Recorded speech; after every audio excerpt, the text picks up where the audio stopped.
Hello and welcome to Investment Trains, brought to you courtesy of the Zambia Development Agency and ZNBC. Well, my name is Hezron Ngosa.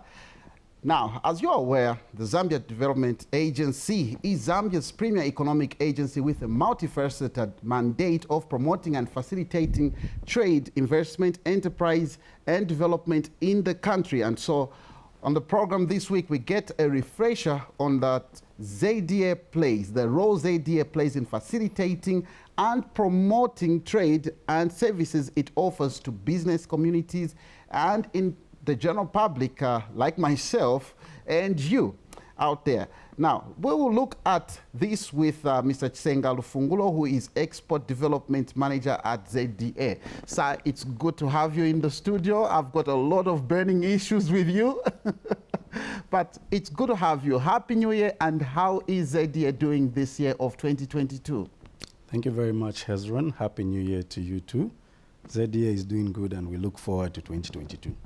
For the sake of others, the viewers out there who are, of course, looking forward to learn more about the export business, how are we doing in the area of export in terms of facilitating for the trade in Zambia for ZDA? Okay, thank you very much for that question, Hezron. Indeed, as you might be aware, ZDA is the institution that is mandated to promote trade and investment in the country. And we do this through different avenues, different activities, and different strategies.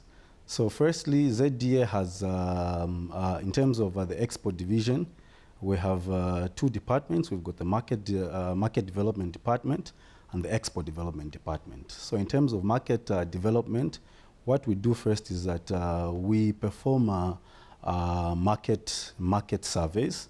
And when I say market surveys, we do market researches. And these market researches, I would term them both local ones in terms of demand surveys and supply surveys out there. So the first type of surveys that we will do is what we will call actually an exporter audit. This is where at the beginning of the year, we go to our exporting companies and we engage them to find out what challenges they had in the previous year and what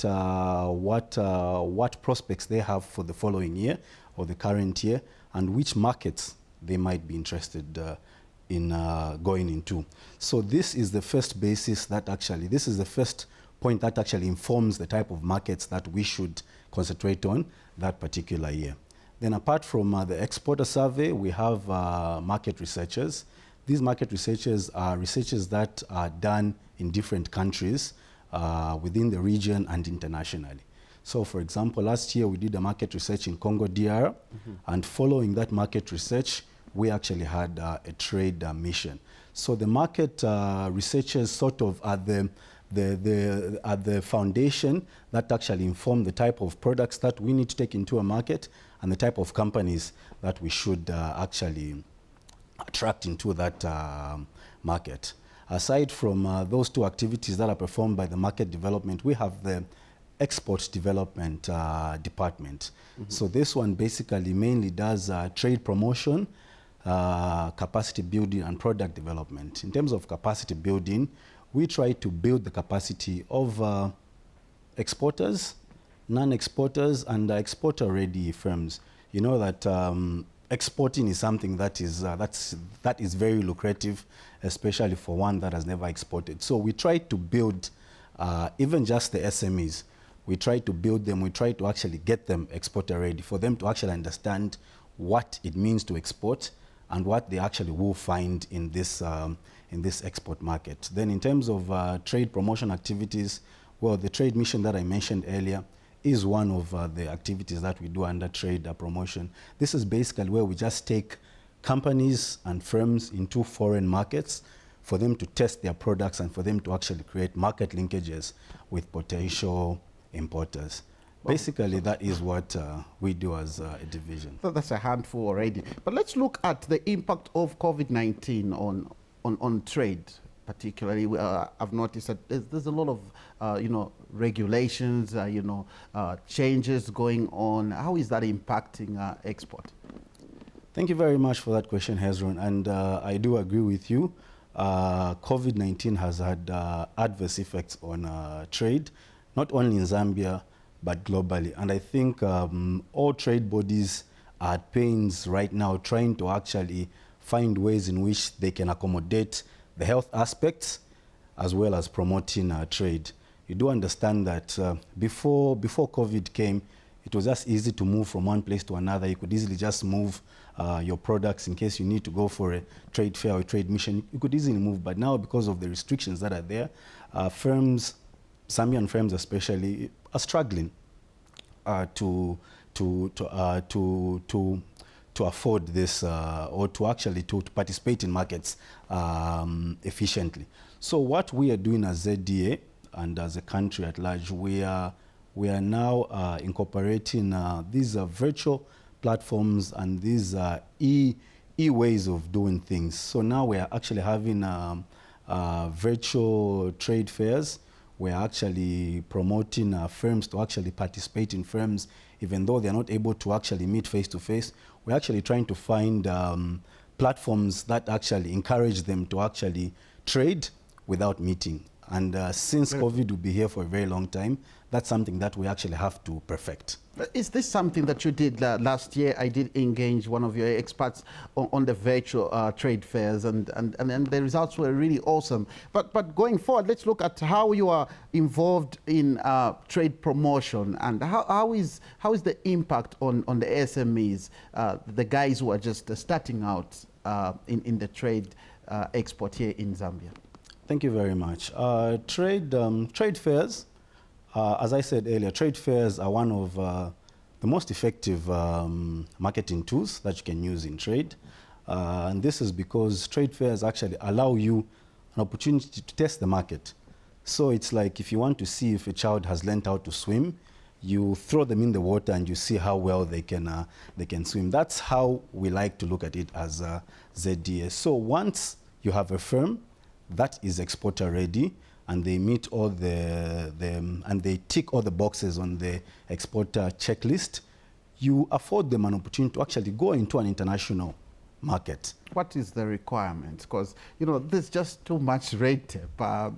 There's just too much red tape. It's not assumed, but it is there.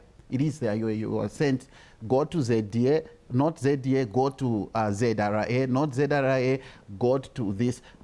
How are you narrowing the bureaucracy? Thank you very much for that question, Hezron. And indeed, there might seem like there's a lot of red tape. And I know that for a first-time exporter, they will actually encounter tiny issues that might discourage them. But that is why, as ZDA, we actually perform our capacity building initiatives. So what we do when we build capacity is that when we actually have trainings. These trainings can go on for maybe a day or two or even 3, where we intensively just walk exporters through the process of exporting, where it starts. When you have a product, where should you go first? Where do you go to ZRA? Do you go to ZDA? Do you go to Ministry of Mines? Do you first start with the country, the importing country? And all these are there. So basically, that's what we do. As ZDA, we actually have an exporter handbook that is available even on our website, and it's available even on request. And it actually details the steps that you should take. And in instances where the steps have changed, especially as you mentioned, due to COVID, some things have changed. We're always on offer to actually provide solutions with our counterparts in different departments, both locally and internationally. So but basically, yeah. Let's talk about export competitiveness and market intelligence information. What role does the agency play? Okay, so thank you very much. That's another good question. In terms of export competitiveness and market intelligence, well, as ZDA, that's the reason, first of all, that's why we do market researches. By doing these market researches, we're actually sniffing. We're like a dog that's going to the next year to actually sniff what food is there or what's happening. So when we actually do a market research in the Congo, we are trying to see what products can we take into the Congo. And mind you, preferences change over time. The products that were marketable in Congo maybe over 5 years might have changed. So that's why we do these periodic market researches, so that we can inform our potential exporters about where the opportunities are, which measures have changed. We're speaking about issues to do with COVID. So we'll find out that because of COVID, instead of budgeting, for argument's sake, $300 for your logistics, you have to make it maybe $500 because you have to undergo maybe 2 or 3 COVID tests at the border and as you enter Lubumbashi and things like that. So basically that is how we actually build our market intelligence, and also working through the embassies and the missions abroad, we're able to actually exchange information and see how we can actually get this information to potential exporters. I'd like to just find out from you, I don't know if there's data collected on this one, but I'd love to know how many of our companies are into export, real export business, including SMEs. How are we doing in that area of export? Thank you very much for that question, once again, Hezron. And I can say, well, we do not have the exact numbers, but we can safely say maybe about 2,000 firms are exporters. When we look at our database, we've got a database working, of course, with ZDA and Zambia Statistical Agency.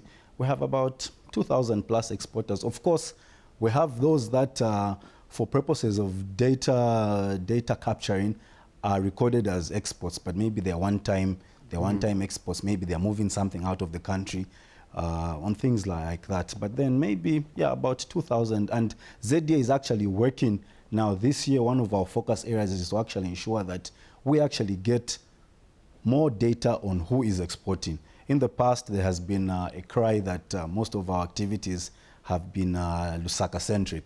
So we are now trying to come up with deliberate policies where we can actually ensure that we capture data from northern to western province and all areas and in the whole country, so that we can actually have a good understanding of firms that are exporting, but most importantly, exporter-ready firms, because these are the ones that actually take up the mantle of exporting.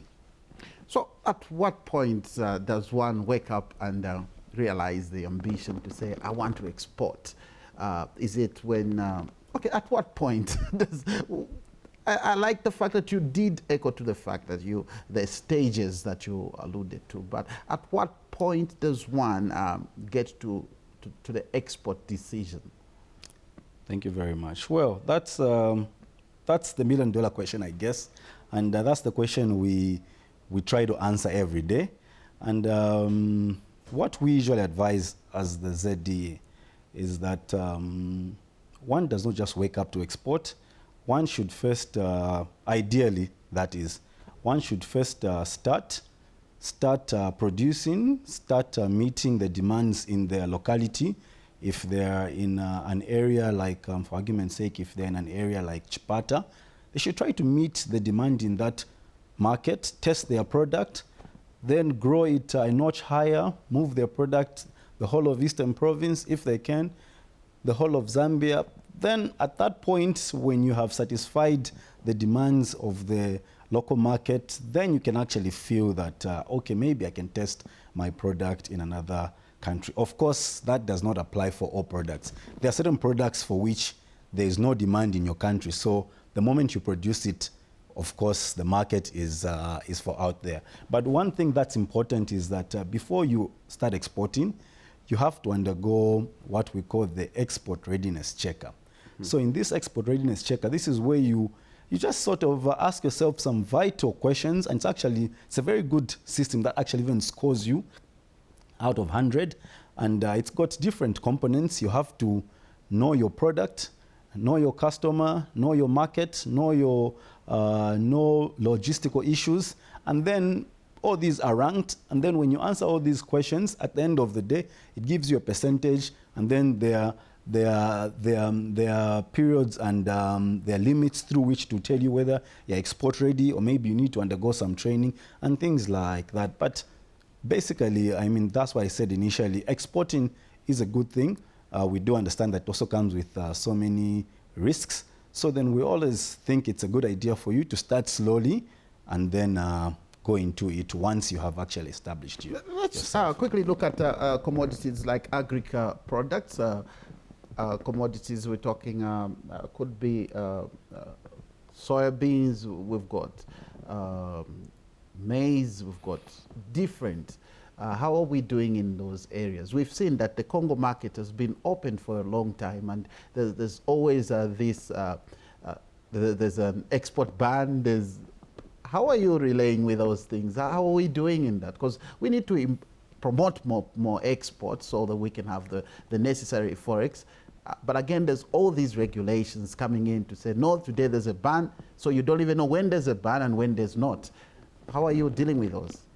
Well, that's the flip side of the coin, of course, is that with us being on export promotion, we also have the flip side, which is food security. So we do sympathize with the private sector, especially when there are these policies that seem to hinder their decision making. But all we can advise as a division is that I think I didn't mention we also have an investment division that does investment attraction. And what we're trying to do is just to encourage our investors and our local people to actually grow more and invest, because if we invest in water resources, if we invest in ensuring that we're able to grow as much maize as we can, then we'll be able to grow as much maize as we need and even feed the region. Mind you, we always sing this song about Zambia being centrally located, which is like a strategic thing for us. We have to take advantage of it, but we can only do that if we're able to meet our local demand. And several times, several occasions, we sit in meetings and the private sector always say, but why does government do this? And we say, look, we cannot open our borders when we have a crisis. So we do understand there is that challenge, especially with commodities like maize, milling meal, to some extent even soya. But all we can say is that it's important to just ensure that once you have a contract, at least when you have a contract, there's always consideration. And government will always ensure that contracts are honored and that you fulfill them. So, but then this is something that needs a lot of interaction. Private sector needs to sit at the table with Ministry of Agri, Ministry of Commerce, as we make these policies so that everyone is involved when things are done. So there we have it. So there could be someone who's watching and then they're into export, but they've never really taken it seriously or considered being part of Zambia Development Agency, probably with their own reasoning. I'll give you an opportunity to sell the reasons why they should be a part, they should knock on your doors. What securities are you offering them? What incentives, opportunities they will find by associating their company with you? Thank you very much for that opportunity. And all I can say is that ZDA, first of all, is a development agency, and our interest is to actually see development for Zambians, of course, everyone in the country, but most importantly, Zambians who are actually engaging in business. And we know that exporting is a cost. There are so many things that are involved, but if you start from ZDA, then believe you me, half of those costs will be reduced, because we'll actually work with you step by step, hand in hand, and you actually learn things before you make mistakes. Usually what happens is that when people try to export without ZDA, they end up making mistakes. They send things to countries, then they're not allowed into that country. If you start with us, then we're actually assuring you that we'll give you an opportunity to learn everything that you need to learn about exports. We'll provide training for you at no cost or at very, very minimal cost. But basically, we'll actually ensure that we work with you and you actually enter the export market with full knowledge of what has to be done. ZDA, it's been rumored, or the general public have it, that you are an establishment that has for a long time favored foreign investment that are coming, the FDIs say, people just have it. Every time I meet someone, they'll ask me a question to say, but that program, it's for Bazungus bringing investment in the country. So how is that perception? We need to work on that perception so that Zambians out there can freely walk in your offices. I know that you're good people. You are free to talk to them and give out information. But that perception that makes them feel was the agency was, you know, established to make it easy for FDIs. So how are you dealing with that? Thank you. And well, that's something that we have heard. And of course, we do not believe it because ZDA has three key, they have three key departments or divisions.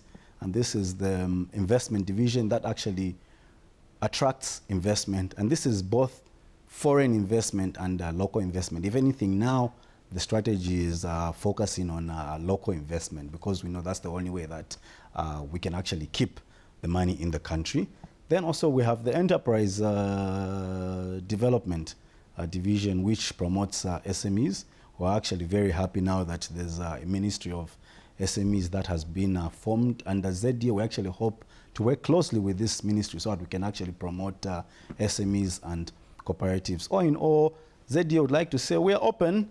We have an open door policy. Everyone is welcome to come to our place, and we are there to help out everyone, regardless of tribe, locality, or color, provided they're in Zambia and they're interested in business. Well, thank you so very much. Well, there you have it. This has been Investment Trends. We've been discussing export development and all other incentives that ZDA has to offer. And my guest was Chisenga Lufungulo, who is Export Development Manager at Zambia Development Agency. I've been your host, Hezron Ngosa. Till next time.